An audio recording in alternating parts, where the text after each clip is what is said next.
Matt Nottenville again. I wanted to introduce you guys to the second part of our indoor mapping series where we discuss indoor mapping from scratch and where do we really start. Um, there's data out there. There's people that don't know where the data is. So what is this data? How do we get it into indoor mapping and into GIS? Everyone familiar with GIS, or a lot of people know that we have a lot of the exterior of the Earth mapped, but there's 170 million buildings in the US. So where do we start? How do we do this at scale? All really, really important questions. I think where we start is especially in the public safety field, high risk buildings, high incident buildings with a lot of occupancy. These are all obvious ones to start. We think of things like schools and hospitals and government buildings and malls and airports. These are all kind of the obvious examples of where we might start with indoor mapping. But how do we facilitate that? As coming from the public safety lens, we're not necessarily the building owners. So it's a lot of stakeholder engagement. It's a lot of bringing people on board. But really, once you have indoor data into a common data set, there's dual uses for this data. Everyone has a secondary use case of what they could use this data for. So it's really a rich investment. So if we're talking about where this data actually comes from, there's really a couple different groups.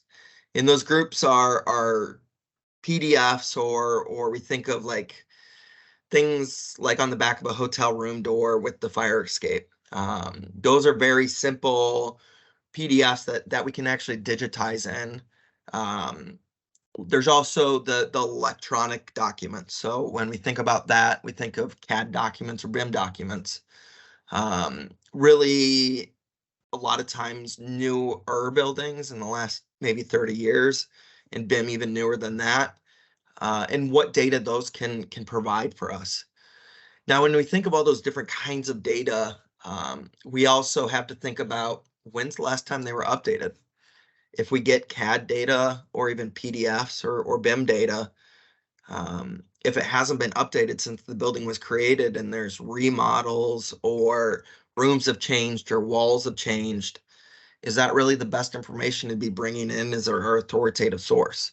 Or do we just need to look at it in a perspective of we need to walk it and verify this data? The third or the last group is really, I have no data.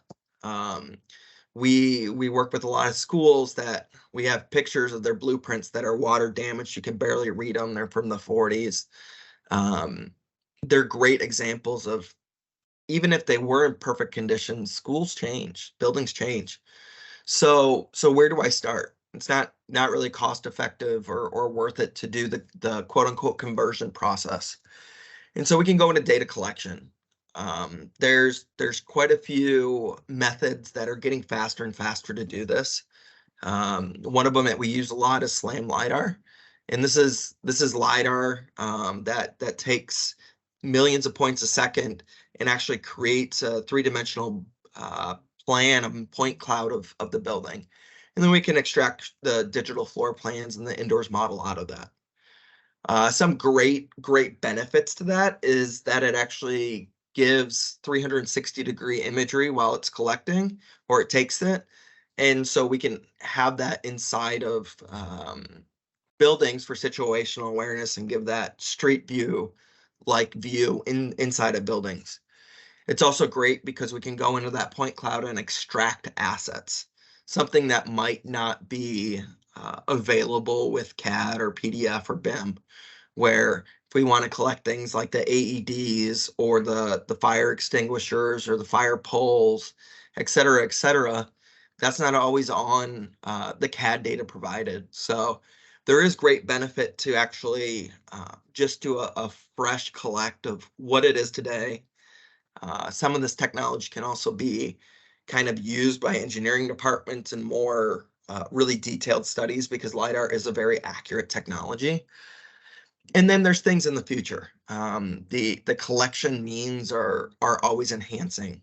There's research and development on using things like video and enabling end users to go out with their video with their phones or different types of cameras and collect data at scale, really enabling the end user. So when we break this down in the short little video here, it really comes down to conversion versus new data collection, the benefits of conversion.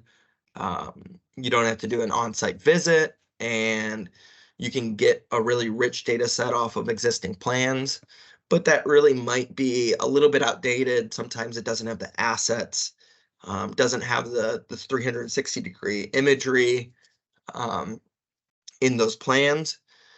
Or you can do a new collect, which is the high accuracy state of the building, how it is today. That collection can be used for engineering or other uses.